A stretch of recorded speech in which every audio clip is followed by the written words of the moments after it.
안녕하세요. 건강 스토리텔러 정아입니다. 이제 슬슬 가을로 접어드는 건지 날씨가 부쩍 선선해진 게 느껴지는 요즘인데요. 이런 환절기에는 항상 몸을 따뜻하게 하시면서 체온을 유지하고 특히 환우님이시라면 또 면역력이 엄청 중요하잖아요. 이 면역력 떨어지지 않도록 조심해야 하는 시기니만큼 항상 건강에 유의하셨으면 좋겠습니다. 혹시 여러분들께서는 CT 검사를 할 때 사용하는 조영제에 대해서 들어보셨나요?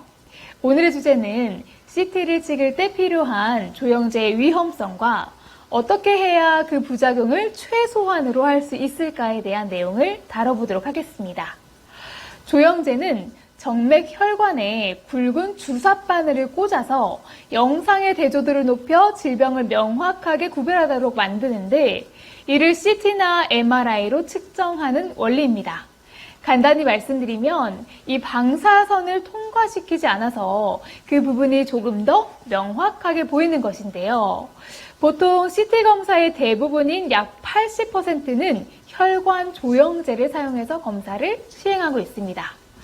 구독자 여러분들 중에 암 초기 진단에 대부분 이 조영제를 이용을 해서 검사를 하셨을 거라 생각이 됩니다.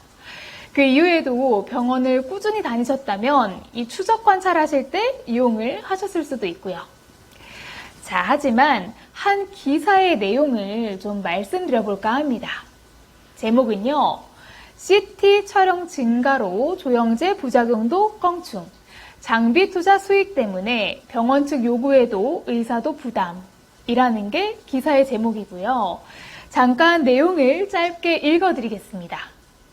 최근 성능 좋은 CT들이 개발되고 병원들이 이를 도입하면서 촬영 건수가 가파르게 증가하고 있다. 문제는 정확한 진단으로 질병을 치료하는 시기가 빨라지고 환자의 삶의 질이 높여졌다는 식의 긍정적인 부분만 강조되고 있다는 점이다. CT 촬영 건수가 증가하면서 가볍게는 두드러기, 심하게는 아나필락시스 등 조영제 부작용을 겪는 환자가 많아지고 있다는 점을 간과하고 있다. 전문가들은 CT 촬영 건수의 증가는 부작용 발생과 밀접한 관련이 있다고 지적한다. 많이 촬영할수록 조영제 부작용도 같이 높아진다는 얘기다.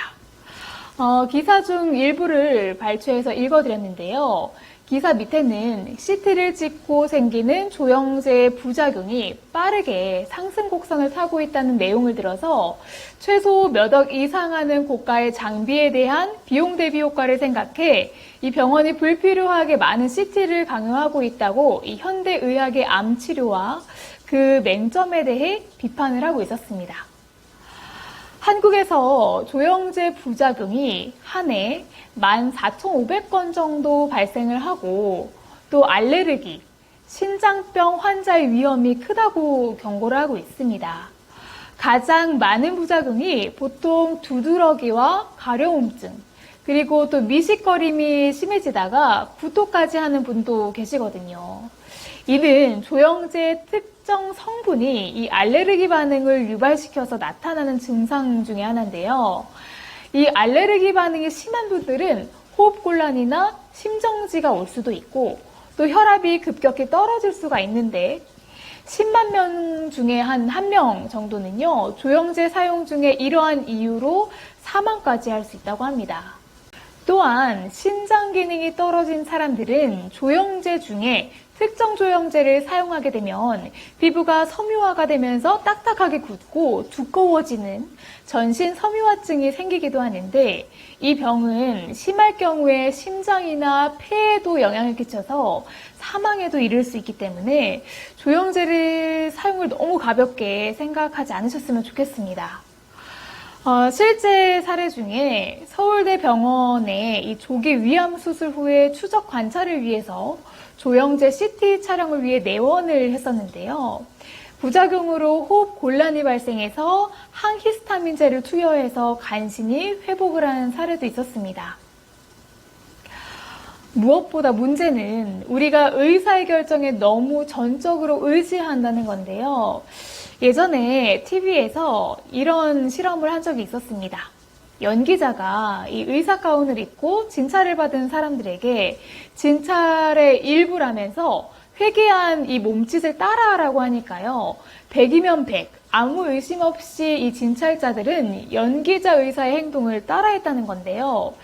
일반적으로 우리의 목숨줄을 쥐고 있는 의사라는 인식 때문에 아무런 거리낌이 없었다라는 거죠. 그만큼 의사는 환자의 신뢰를 먹고 산다고 봐도 이상할 게 없는데요. 하지만 이런 부분은 어느 정도 경계하실 필요가 있습니다. 조영제를 투여하고 촬영을 했을 때 이런 부작용이 나타날 수 있습니다 라고 경고를 했다면 네 알겠습니다 보다는 부작용? 어떤 부작용이지? 라고 한 번 더 생각하고 다른 방법은 없는지 의사 선생님과 한번 같이 알아보자는 거죠.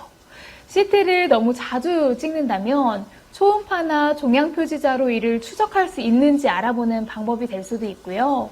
또 조영제를 꼭 사용해야만 한다면 사전에 조영제 알레르기 반응을 확인해 볼 수도 있으니까 그것도 방법이 될 수가 있겠죠. 조선일보 의학 전문 기사에 따르면 독일에서는 방사선 검사 때 환자가 피복량을 묻고 의료진은 자세히 설명해 주는 것이 진료 문화로 자리 잡았다고 합니다. 반면 우리나라 병원은요, 환자들의 방사선 피복 관리에 무심하고 허술한 부분이 있고요. 이에 대한 경각심이 적어서 과다한 의료 방사선 피복이 병원에서 이루어진다는 지적이 실제로 나오고 있습니다.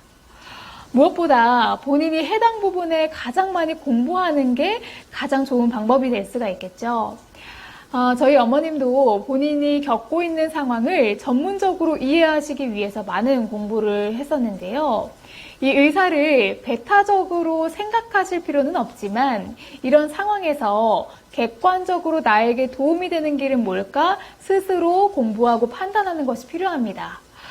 만약 조영제를 이용해서 촬영을 하셨다면 수분을 충분히 보충하셔서 요오드화 조영제를 배출하시는 것이 좋습니다. 그리고 병원에서 머물며 특별한 증상이 있을 경우 바로 또 대처하실 수 있도록 하는 것도 중요하겠죠. 현대의학을 무조건 배타적인 시선으로 바라볼 수는 없습니다. 최근 들어서는 이 신체에 부담을 주지 않는 조영제를 개발하고 있다는 좋은 뉴스도 속속 나오고도 있는데요. 한쪽으로 치우친 신념이나 고정관념은 오히려 돌이킬 수 없는 결과를 낳기도 하잖아요. 저희 구독자분들께서는 객관적인 판단과 또 새로운 정보를 알아보시고 최상의 결과가 있기만을 또 기원하도록 하겠습니다. 네, 오늘은 조영제에 대한 내용을 다뤄봤고요. 다음 시간 또 유익한 내용으로 찾아뵙도록 하겠습니다. 시청해주셔서 감사합니다.